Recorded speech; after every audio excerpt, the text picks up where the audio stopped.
আসসালামু আলাইকুম প্রিয় দর্শক, কাকতালীয়ভাবে এইবার সর্বপ্রথম লন্ডনে বাংলাদেশের অনেক আওয়ামী লীগের এমপি মন্ত্রী নেতাকর্মীদের দেখা গিয়েছে।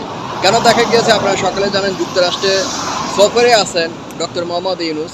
তো সেখানে যাওয়ার পর তার হোটেল রুমের সামনে আওয়ামী লীগের নেতাকর্মীরা অনেক ব্যানার নিয়ে তার বিরুদ্ধে স্লোগান দেওয়া শুরু করে দিয়েছেন, অনেক ধরনের নানান কথা বলতেছেন, অকথ্য ভাষায় কথা বলতেছেন।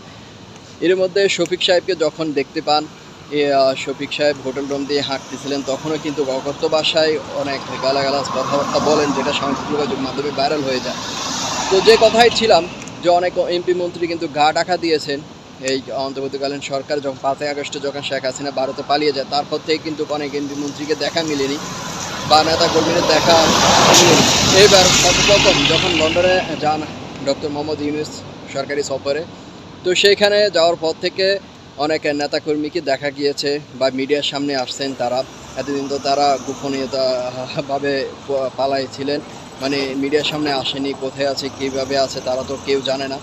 তো এর মধ্যে দেখা গিয়েছে অনেক এমপি মন্ত্রীকে সেখানে সমাবেশ, মিছিল, মানববন্ধন করতে জনতার কাতার বা আওয়ামী লীগের নেতাকর্মীদের কাতারেও দেখা গিয়েছে। তো পাল্টাপাল্টি কিন্তু বিক্ষোভ কর্মসূচি দিয়েছেন আবার ডক্টর ইউনূসের সমর্থিত নেতাকর্মীরা যুক্তরাজ্যে লন্ডনে।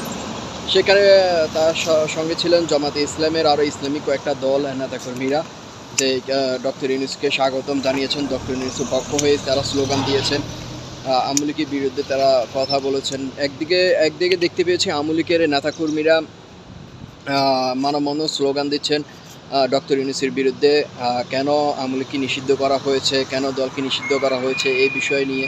আবার অপরদিকে দেখতে পেয়েছি ডক্টর ইউনূসের পক্ষ হয়ে ডক্টর ইউনূসের সমর্থিত নেতাকর্মীরা বিক্ষোভ করছে। পাল্টাপাল্টি বিক্ষোভ কর্মসূচি কিন্তু লন্ডনে। বাংলাদেশের রাজনীতি এখন চলতেছে লন্ডনের রাজনীতি, এখন আর বাংলাদেশের রাজনীতি নাই। বাংলাদেশের রাজনীতি কিছুটা এখন ঠান্ডা বিরাজমান অবস্থান করছে, কারণ ডক্টর ইউনূস এখন যুক্তরাজ্যে লন্ডনেই রাজনীতি সরগরম। এদিকে খালেদা জিয়ার সঙ্গে বিএনপি নেতাকর্মীরা যখন সৌজন্য সাক্ষাৎ করে, ঈদের সৌজন্য সাক্ষাৎ করার সময় খালেদা জিয়া বিএনপি চেয়ারপারসন, তিনি নেতাকর্মীদের বলেন যে ডক্টর ইউনূসের সঙ্গে কোনো ধরনের ঝামেলা বা কোনো ধরনের দ্বন্দ্বের মধ্যে না জড়ানোর জন্য, অন্তর্বর্তী সরকারে যে আছে অন্তর্বর্তী সরকারের সাথে কোনো ধরনের ঝামেলা বা কোনো ধরনের দ্বন্দ্বে না জড়ানোর জন্য নেতাকর্মীদের ইতিমধ্যে কিন্তু কঠোর নির্দেশনা দিয়েছেন। অনেকে বলতেছেন বিএনপির রাজনীতিক বা কৌশল হয়তো পাল্টে গিয়েছে এবং খালেদা জিয়ার কথা মতে কৌশল পাল্টিয়ে অন্যদিকে হাঁট